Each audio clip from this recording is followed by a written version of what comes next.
ہر سر سے لذیذ تر اس صدا میں وہ سحر تھا کہ میرا وجود سراپا گوش ہو گیا.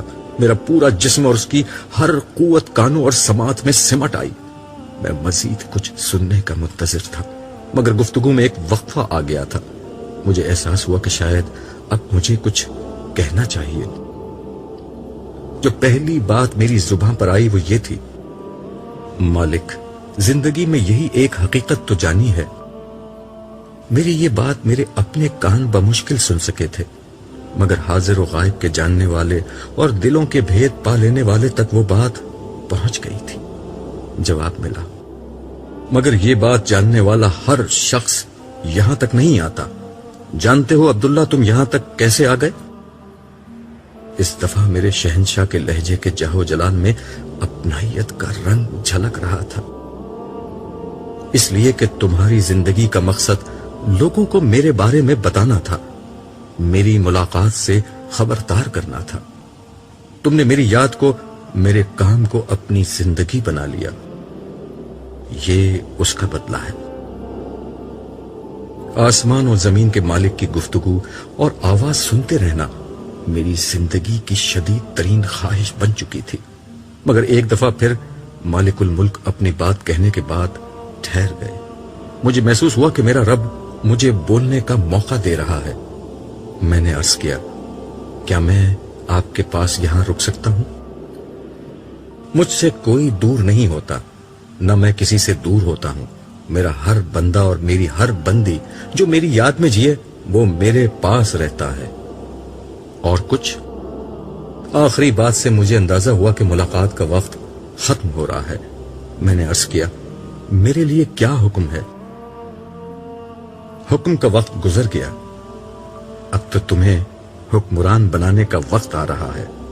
فی الحال تم واپس جاؤ، زندگی ابھی شروع نہیں ہوئی. میں نے چلتے چلتے عرض کی: آپ قیامت کے دن مجھے بھولیں گے تو نہیں؟ میں نے اس دن کی وحشت اور آگ کی ناراضی کا بہت ذکر سن رکھا ہے. فضا میں ایک حسین تبسم بکھر گیا. کھنکتے ہوئے لہجے میں صدا آئی: بھولنے کا عارضہ تم انسانوں کو ہوتا ہے. بادشاہوں کا بادشاہ، تمہارا مالک، تمہارا رب کچھ نہیں بھولتا. رہا میرا غصہ تو وہ میری رحمت پر کبھی غالب نہیں آتا. تم نے تو زندگی بھر مجھے امید اور خوف کے ساتھ یاد رکھا ہے. میں بھی تمہیں درگزر اور رحمت کے ساتھ یاد رکھوں گا. لیکن ایک لمحے کے شاہانہ توقف کے بعد ارشاد ہوا: تمہاری تسلی کے لیے میں صالح کو تمہارے ساتھ کر رہا ہوں. یہ ہر ضرورت کے موقع پر تمہارا خیال رکھے گا. یہ تھی میری اور صالح کی پہلی ملاقات کی رویداد اور اس کے ساتھ میرے رہنے کی اصل وجہ. عالم برزخ میں میری زندگی جسم کے بغیر تھی. اس میں میرے احساسات، جذبات، تجربات اور مشاہدات کی کیفیت ویسی ہی تھی جیسی خواب میں ہوتی ہے، یعنی غیر مادی مگر شعور سے بھرپور زندگی جس میں مجھے ان نعمتوں کا مکمل احساس رہتا جو جنت میں مجھے ملنے والی تھی. صالح میری خواہش پر وقفے وقفے سے مجھ سے ملنے آتا رہا. ہر دفعہ وہ مجھے نت نئی چیزوں کے بارے میں بتاتا رہتا اور میرے ہر سوال کا جواب دیتا. آہستہ آہستہ ہماری دوستی بڑھتی گئی. پھر آخری ملاقات میں اس نے مجھے بتایا تھا کہ زندگی شروع ہونے جا رہی ہے اور اب میں اس کے ساتھ میدان حشر کو تیزی کے ساتھ عبور کرتا ہوا عرش کی طرف بڑھ رہا تھا. چلتے چلتے میں نے ارد گرد دیکھا تو تا حد نظر ایک ہموار میدان نظر آیا. ماحول کچھ ایسا ہو رہا تھا جیسے فجر کی نماز کے بعد اور سورج نکلنے سے قبل کا ہوتا ہے، یعنی ہلکا ہلکا اجالا ہر طرف پھیلا ہوا تھا.